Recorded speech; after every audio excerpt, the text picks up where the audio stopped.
Bismillahirrahmanirrahim. Assalamualaikum warahmatullahi wabarakatuh. Kami siswa-siswi dari Madrasah Aliyah Negeri Purwakarta.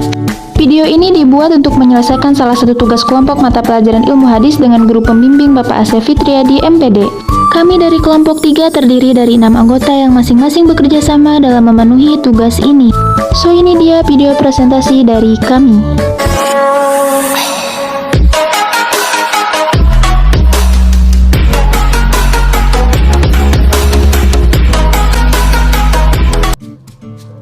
Saya Dewi Nurul Hikmah. Di sini saya akan memandu video presentasi pada kesempatan kali ini. Bagi kalian yang ingin mendownload materinya, link ada di deskripsi.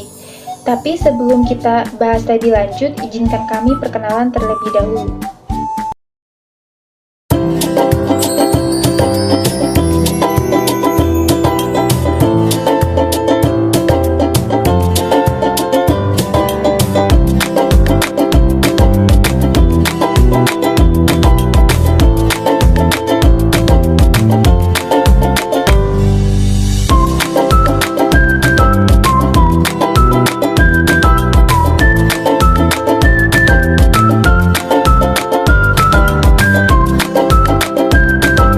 Kitab Sahih Al-Bukhari.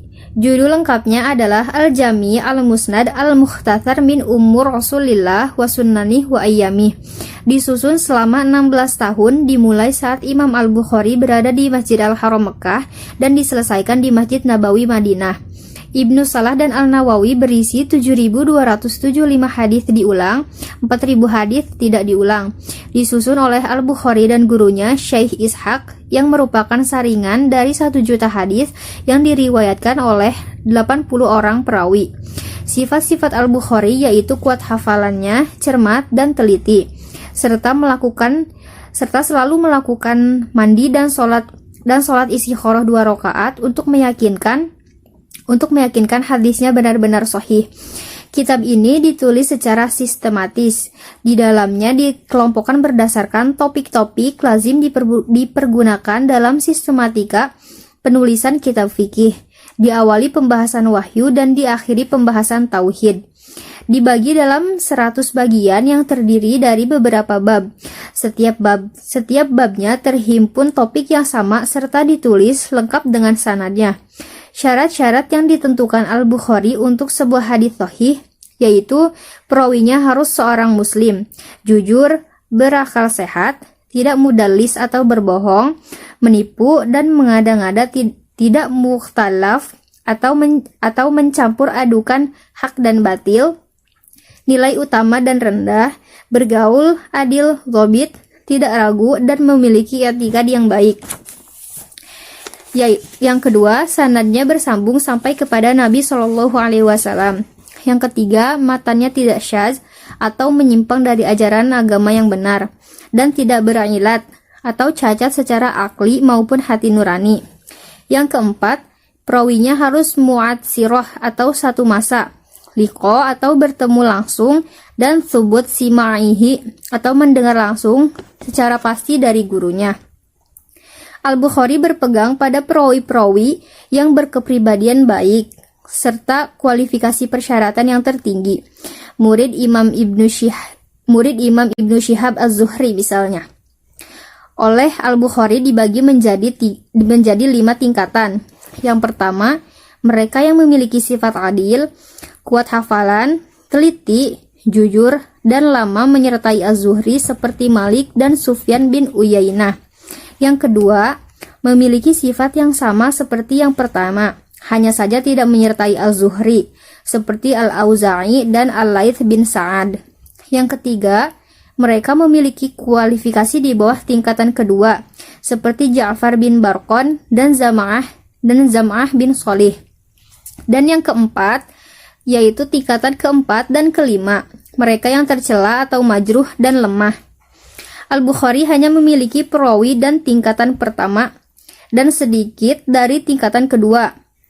Imam Al-Nawawi mengatakan dalam Muqaddimah Syarah Sahih Muslim bahwasanya para ulama sepakat bahwa buku yang paling sahih setelah Al-Quran adalah dua kitab sahih, Sahih Al-Bukhari dan Muslim. Abu Ja'far Mahmud bin Amr al-Uqayli rahimahullah mengisahkan bahwa Al-Bukhari membacakan kepada Imam Ahmad, Imam Yahya bin Ma'in, Imam Ali al-Madani, juga selain mereka menyaksikan kesohihan hadis-hadis yang ditulis Al-Bukhari. Adapun kitab-kitab yang mensyarah atau memaparkan dan menjelaskan Sahih Al-Bukhari ada 82 buah, antara lain Kitab Umdatul Qari Syarah Sahih Al-Bukhari karya dari Al-Allamah Badruddin Al-Aini, Kitab At-Tanqih karya Badruddin Az-Zarkashi, Kitab At-Tawshih karya dari Jalaluddin As-Suyuti, Kitab A'lamu Al-Sanan karya dari Al-Khattabi, Kitab Fath Al-Bari Syarah Sahih Al-Bukhari karya Al-Hafiz Ibnu Hajar Al-Asqalani, Kitab Induk Syarah Al-Bukhari. Sedangkan sebaik-baiknya ringkasan atau mukhtasar ialah At-Tajridu Al-Sahih dari karya Husain Ibnu Al-Mubarak.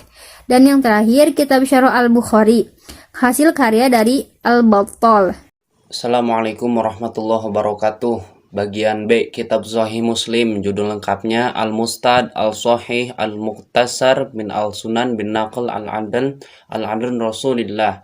Kitab hadis bersanad sahih yang ringkas diriwayatkan oleh orang-orang adil dari Rasulullah. Imam Muslim menghabiskan waktu kurang lebih 15 tahun untuk menyusun kitab ini, dan sebelum menyusunnya melakukan penelitian terlebih dahulu, mempelajari keadaan para perawi, serta menyaring hadis dan membandingkan riwayat dengan riwayat yang lain. Menurut Ajal Al-Khatib, Sahih ini menghimpun sebanyak 3030 buah hadis tanpa pengulangan dan 10.000 hadis dengan pengulangan.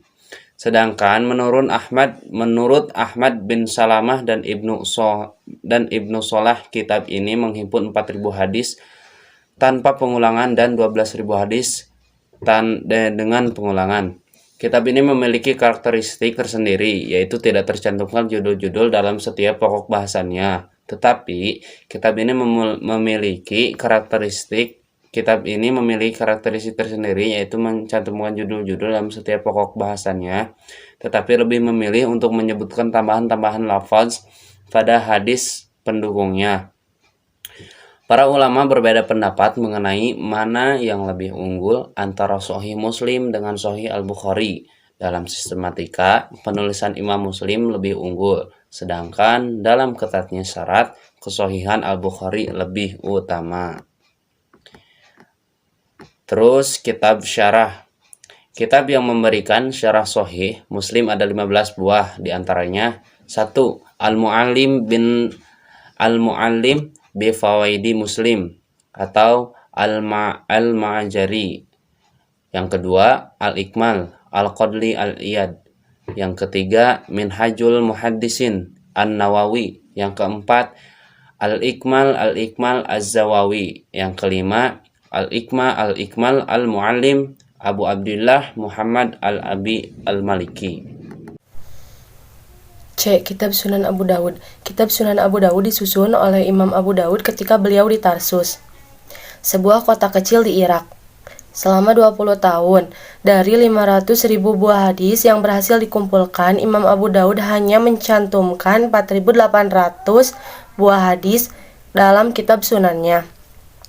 Kitab Sunan berbeda dengan kitab Jami, Musnad atau yang lainnya. Sebelum menuliskan dalam kitab Sunannya, Imam Abu Dawud menyeleksinya dengan ketat. Hasil seleksinya dikelompokkan dalam 35 kitab dan sekian ratus bab. Di antaranya yaitu Kitab At-Thaharah, Kitab As-Salat, Kitab Az-Zakat, Kitab Al-Manasik wa Al-Hajj, Kitab An-Nikah, Kitab At-Talaq, Kitab As-Siyam, Kitab Al-Jihad, Kitab Al-Dahaya, Kitab Al-Sa'id, Kitab Al-Wasaya, Kitab Al-Fara'id, Kitab Al-Kharaj wa Al-Fa'i wa Al-Imarah, Kitab Al-Janaiz, Kitab Al-Aiman wa An-Nuzur, Kitab Al-Buyu, Kitab Al-Ijarah, Kitab Al-Aqdiyah, Kitab Al-Ilmi, Kitab Al-Asharibah, Kitab At-At'imah, Kitab At-Tib, Kitab Al-Kahana wa At-Tatayur, Kitab Al-Huruf wa Al-Qirat, Kitab Al-Hammam, Kitab Al-Libas, Kitab At-Tarajul, Kitab Al-Hatam, Kitab Al-Fitan wa Al-Malahim, Kitab Al-Mahdi, Kitab Al-Malahim, Kitab Al-Hudud, Kitab Ad-Diyar, Kitab As-Sunnah, dan Kitab Al-Adab. Dalam kitab Sunan, Imam Abu Dawud tidak hanya memuat hadis sahih, tetapi juga terdapat hadis-hadis hasan dan hadis do'if yang tidak terlalu lemah. Kitab Syarah, Kitab Sunan Abu Dawud ini diakui oleh mayoritas dunia muslim sebagai salah satu kitab hadis yang paling autentik. Berikut beberapa kitab syarah dari Sunan Abu Dawud. Yang pertama, Abu Sulaiman Hamad bin Muhammad bin Ibrahim Al-Khatibi, wafat 386 Hijriah, menulis Syarah Ma'alim As-Sunan. Yang kedua, Syaraf Al-Haq Abadi, wafatnya 1329, yang menulis kitabnya Aun Al-Ma'bud. Yang ketiga, Khalil Ahmad As-Sarnigari, wafatnya 1367, yang menulis Bajal Al-Majhud fi Hali Abi Daud. Dan yang keempat, Abu Hasa Muhammad bin Abdi Al-Hadi As-Sanadi, wafatnya 1139. D. Kitab Sunan An-Nasai. Kitab Sunan An-Nasai terbagi dua, Sunan Al-Kubro dan Sunan As-Sugro. Sunan As-Sugro disebut juga Sunan Al-Mujtaba atau Sunan Pilihan. Penulisan kitab Sunan Al-Sugro dilatar belakangi oleh peristiwa ketika Imam An-Nasai memperkenalkan sebuah kitab hadis kepada seorang penguasa di Ramallah, Palestina, dan menyebutkan bahwa isinya terdapat hadis sahih, hasan, dan mendekati keduanya. Kemudian Imam An-Nasai meneliti kembali hadis-hadis yang terdapat di kitab Sunan Al-Kubro, dan kemudian kitab tersebut menjadi ramping dan dinamakan Sunan Al-Sugro. Kitab Sunan yang kini beredar di kalangan umat Islam ialah Kitab Sunan Al-Sugro yang diriwayatkan oleh Imam Abdul Karim An-Nasai, putra Imam An-Nasai, seorang ahli hadis. Menurut Abu Jahrah, Kitab Sunan Al-Sugro memuat 5.761 buah hadis, dan sistematika susunannya mengikuti sistematika kitab fikih. Diawali dengan kitab At-Toharo atau tata cara bersuci, dan diakhiri dengan kitab Al-Mawaqit, menguraikan tentang waktu sholat. Kitab ini sedikit memuat hadis doif dan para perawi majruh. Ini menurut Muhammad Abu Syuhbah, yang merupakan bukti ketelitian serta kecermatan Imam An-Nasai dalam menulis kitabnya. Oleh karenanya, para ulama menempatkan kitab Sunan Al-Mujtaba ini berada satu tingkat setelah kitab Sahih Bukhari dan Sahih Muslim. Subi Al-Solih mengemukakan bahwa kitab hadis yang termasuk Tabaqat Al-Tasniyah diantaranya yaitu Jami' At-Tirmizi, Sunan Abi Dawud, Sunan Ahmad bin Hambal, dan Mujtaba An-Nasai. Kitab ini kurang mendapat syarah dibanding kitab yang lain. Di antara yang menulis syarah kitab Sunan An-Nasai ialah Jalaluddin Al-Suyuti dalam kitabnya Jahrur Robi ala Al-Mujtaba. Kitab Sunan At-Tirmizi atau Jami'. Nama lengkapnya Al-Jami' At-Tirmizi disebut Al-Jami' karena isi persoalannya tidak hanya memuat tentang fikih, melainkan mencangkup persoalan-persoalan yang memenuhi kriteria Al-Jami'. Minimal harus tercantum 8 tema dalam kitab ini: akidah, hukum-hukum fikih, pemerdekaan budak, etika makan dan minum, tafsir Al-Quran, sejarah, dan biografi tokoh, bepergian, kejadian-kejadian penting, serta pujian terhadap perjalanan hidup seseorang. Manakib disebut juga dengan sunan karena menghimpun hadis-hadis Nabi berdasarkan bab-bab fikih. Kualitas isinya pun bervariasi dari sahih, hasan, doif, hingga mu'alal. Sunan At-Tirmizi memiliki keistimewaan yang terletak pada ketekunan penyusunannya dalam menjelaskan letak cacat hadis-hadis hasil penelitiannya yang masuk dalam kategori doif. Hadis doif pada kitab ini umumnya hanya menyangkut fadail al-amal, anjuran melakukan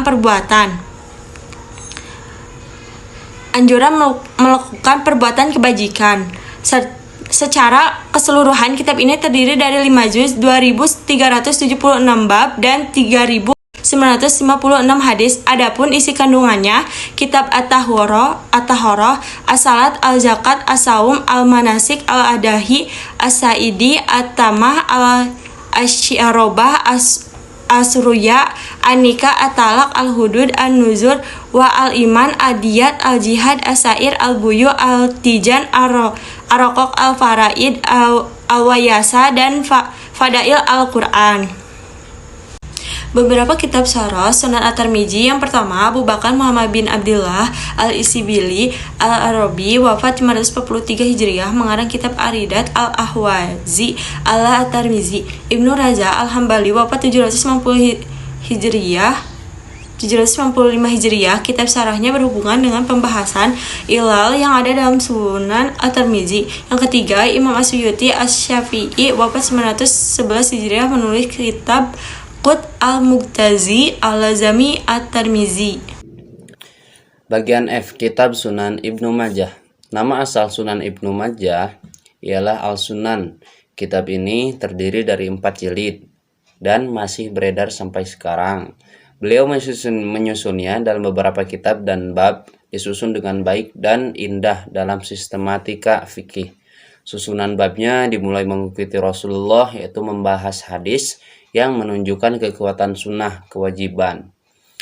Untuk mengikuti serta mengamalkannya, sebagai ulama sepakat bahwa kitab hadis yang pokok ada 5, yaitu Sahih Bukhari, Sahih Muslim, Sunan Abu Dawud, Sunan An-Nasa'i, dan Sunan At-Tirmidzi.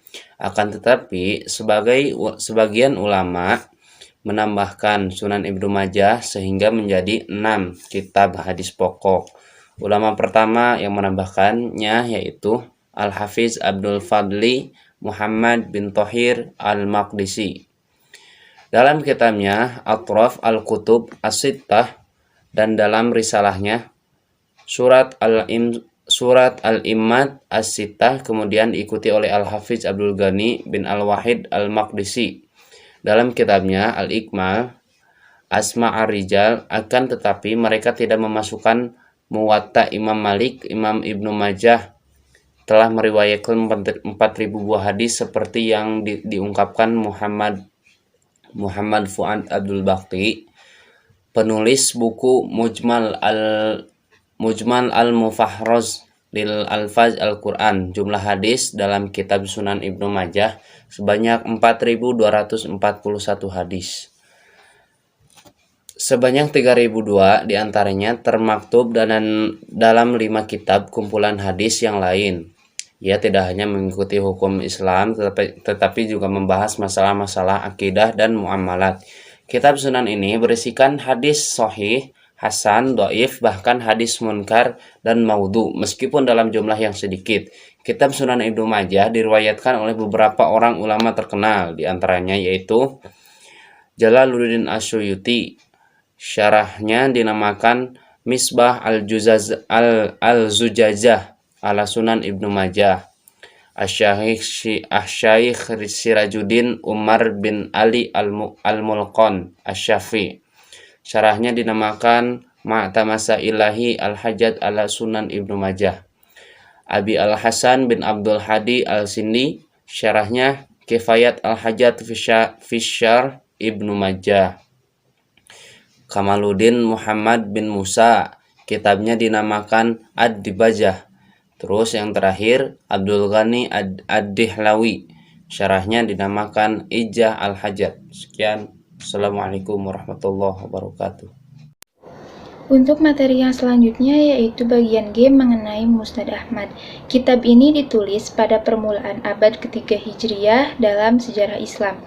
Menurut sebagian ulama, kitab ini berada di bawah kitab Sunan. Adapun peringkat pertama ditempati oleh Sahih Bukhari, Sahih Muslim, dan Al-Muwatta.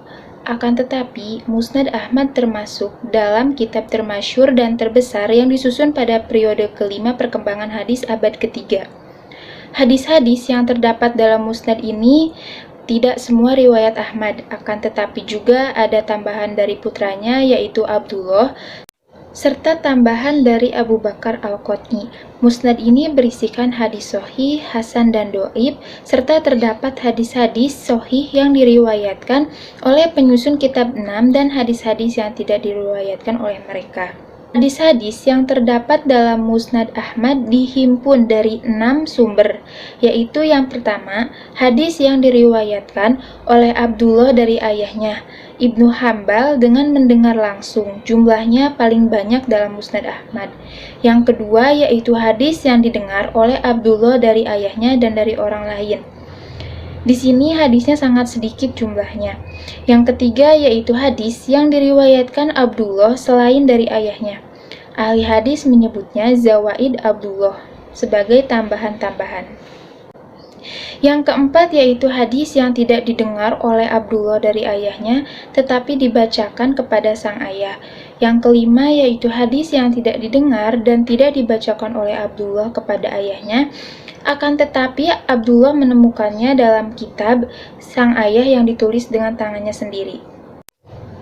Hadis dalam kitab Musnad ini disusun secara berbeda dari kitab hadis lainnya. Kitab Musnad Ahmad ini hadisnya disusun berdasarkan riwayat para perawi. Berdasarkan versi yang dihimpun dalam Maktabah Asy-Syamilah, terdapat 14 bagian. Yang pertama yaitu Musnad al-Ashrah al-Mubasysyirin bi al-Jannah. Yang kedua yaitu Musnad as-Sahabah ba'da al-Ashrah. Yang ketiga yaitu Musnad Ahli al-Bait. Keempat yaitu Musnad Bani Hashim. Kelima yaitu Musnad al-Muksirin min as-Sahabah. Yang keenam yaitu Baqi Musnad al-Muksirin. Yang ketujuh ada Musnad al-Makkiyin. Kedelapan Musnad al-Madaniyin. Kesembilan Musnad al-Kufiyin. Ke-10 Musnad Asy-Syamiyin, ke-11 Musnad al-Basriyin, 12 Musnad al-Ansor, 13 Baqi Musnad al-Ansor, dan yang terakhir yaitu ada Musnad al-Qabail. Salah satu hal unik dalam penyusunan kitab Musnad ini ialah menyusun hadis berdasarkan nama para sahabat Nabi Shallallahu Alaihi Wasallam yang meriwayatkan hadis tersebut. Al-Muwatta Malik. Kitab ini dikarang oleh Abu Abdillah Malik bin Anas bin Malik bin Abu Amir bin Amr bin Al-Haris bin Ghaiman bin Husayl bin Amr bin Al-Haris Al-Asbahi Al-Madani yang lebih dikenal dengan Imam Malik. Kitab ini berisi hadis-hadis Nabi, fatwa-fatwa sahabat, dan tabi'in. Sebelum disebarluaskan, Imam Malik telah melakukan sosialisasi dengan menyodorkan karyanya di hadapan 70 ulama fikih Madinah dan mereka menyepakatinya. Para ulama berbeda pendapat tentang jumlah hadis yang terdapat pada kitab ini. Yang pertama, Ibnu Habab yang dikutip Abu Bakar Al-Arabi dalam Syarah At-Tirmidzi menyatakan ada 500 hadis yang disaring dari 100.000 hadis. Yang kedua, Abu Bakar Al-Abhari berpendapat ada 1726 hadis dengan perincian 600 musnad, 222 mursal, 613 maskuf, dan 285 fatwa tabi'in. Yang ketiga, Al-Harasi dalam Talika fil al-Usul mengatakan kitab Malik memuat 700 hadis dari 9.000 hadis yang telah disaring. Yang keempat, Abu Al-Hasan bin Fahr dalam Fadail mengatakan ada 10.000 hadis dalam kitab Al-Muwatta. Yang kelima, Arnold John Wensik menyatakan dalam Al-Muwatta ada 1.612 hadis. Yang keenam, Muhammad Fuad Abdul Al-Baqi mengatakan Al-Muwatta berisi 1.824 hadis. Yang pertama, Ibnu Hazm berpendapat dengan tanpa menyebutkan jumlah persisnya. 500 lebih hadis musnad, 300 lebih hadis mursal, 70 hadis lebih yang tidak diamalkan Imam Malik, dan beberapa hadis dhaif.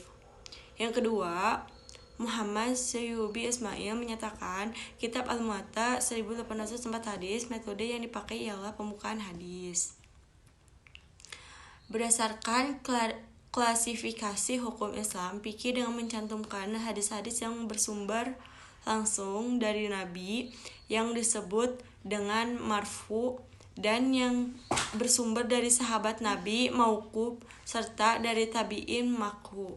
Tahapan-tahapan serupa yang digunakan oleh Imam Malik. Yang ketiga, penyeleksian terhadap hadis-hadis yang disandarkan kepada Nabi SAW. Yang keempat, asar atau fatwa sahabat. Yang kelima, fatwa tabi'in. 6, ijma ahli Madinah. Yang ketujuh, pendapat Imam Malik sendiri. Untuk materi yang terakhir yaitu bagian I, ada kitab Sunan Al-Darimi. Kitab karya Al-Darimi ini diberi judul Al-Hadis, Al-Musnad, Al-Marfu, wa Al-Mauquf, Al-Maktu. Disusun menggunakan sistematika bab-bab fikih sehingga kitabnya lebih populer dengan Sunan Al-Darimi. Kitab ini berisi hadis marfu, mauquf, dan maktu. Namun ada kalanya Al-Darimi mengemukakan asar dari sahabat dan tabi'in. Hal ini dikemukakan dalam beberapa bab hukum fikih seperti bab toharo dan faraid. Kitab karya Al-Darimi memiliki penyusunan yang sangat baik, yang terangkai dalam 24 kitab, ratusan bab, dan 3.367 hadis. Adapun urutan sistematika penyusunan kitab ini sebagai berikut. Yang pertama diawali dengan muqaddimah, yang selanjutnya yaitu at-thaharah, selanjutnya as-salat, al-zakat, as-saum, al-manasik, al-adahi, as-said, al-a'imah, al-ashribah, ar-ru'ya, al-nikah, at-talaq, al-hudud, al-nuzur, wa al-amin, al-diyat, al-jihad, as-siyar, al-buyu, al-isti'zan, al-riqaq, al-faraid, al-wayasa, dan fadail Al-Quran. Sunan Al-Darimi mendapatkan perhatian dari para bahisin dalam ilmu hadis, terlebih pasca munculnya Al-Mu'zam Al-Mufahros li Alfaz Al-Hadis, atau kamus alfabetis untuk lafaz-lafaz hadis, di mana Sunan Al-Darimi menjadi salah satu rujukan Mu'zam tersebut. Sehingga jika disebut Al-Kutub Al-Tis'ah, bukan Al-Sitah, maka kitab ini masuk ke dalamnya. Kitab ini disusun berdasarkan sistematika kitab fikih, sehingga tidak bisa dihindari adanya pengulangan. Namun Al-Darimi sangat berusaha agar pengulangan hadis dalam kitab sunannya ini tidak terjadi. Mungkin cukup sekian video presentasi pada kesempatan kali ini. Kami dari kelompok 3 mengucapkan terima kasih kepada kalian yang telah menonton. Jangan lupa juga untuk tekan tombol like, comment, share, dan subscribe ya. Saya Dewi Nurul Hikmah. Thanks for watching and see you.